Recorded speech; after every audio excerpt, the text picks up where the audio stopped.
In the shadows of World War II, where the clash of nations echoed across continents, there existed a man whose weapon was not a rifle, but a web of lies.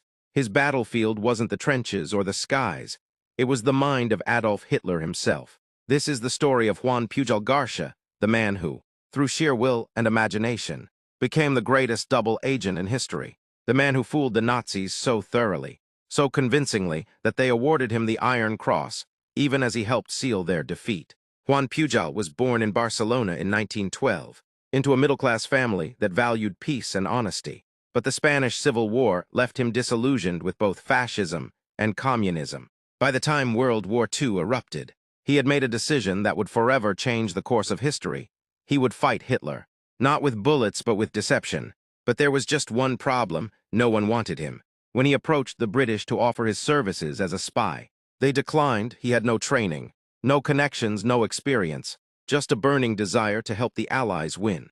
Undeterred, Pujol took matters into his own hands. He created a fake identity as a fanatically loyal Nazi supporter and convinced the Germans that he lived in London. In truth, he was operating from Lisbon, Portugal. From his modest apartment, he fabricated an entire network of fictitious sub-agents. He gave them personalities, backstories, and even had them report false intelligence on British military movements. Intelligence he pulled from public newspapers and guesswork, but it sounded real enough to the Nazis. So real, in fact, that they started paying him. The Germans gave him the code name Arabel. For over a year, Juan fed the Nazis a mix of real information with slight delays and outright fabrications. His reports earned him increasing trust, and in 1942, the British finally noticed. They realized that this mysterious Nazi spy was actually on their side. MI5 brought him to London and gave him the code name Garbo. Now working officially as a British double agent, Garbo expanded his fake spy network to over 27 agents, all of them imaginary. He invented elaborate financial transactions, coded letters, and even staged the death of one of his agents to maintain realism. But Garbo's most important contribution was yet to come. As the Allies prepared for Operation Overlord, the D-Day invasion of Normandy, deception was critical. The Germans had to be convinced that the real attack would come elsewhere, at Pas-de-Calais, not Normandy. Pujol became the centerpiece of Operation Fortitude, the grand deception. Over months, he flooded German intelligence with detailed reports about phantom armies led by General Patton. He provided fake troop positions, false radio chatter, and even fake ship movements. His lies were so convincing that Hitler kept key divisions stationed in Calais, even after the Normandy landings had begun.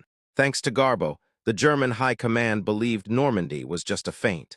This delay in German reinforcements gave the Allies precious time to establish a foothold in France. It's not an exaggeration to say that Juan Pujol helped turn the tide of the war, with nothing but words, wit, and unwavering determination. For his services, the Germans awarded him the Iron Cross, one of their highest military honors. The British, unaware at first, gave him the MBE, Member of the British Empire. Only Juan Pujol received honors from both sides of the war. The irony was never lost on him. After the war, fearing Nazi reprisals, Pujol faked his death with MI5's help and disappeared. For decades, the world believed he had died in Angola of malaria in 1949.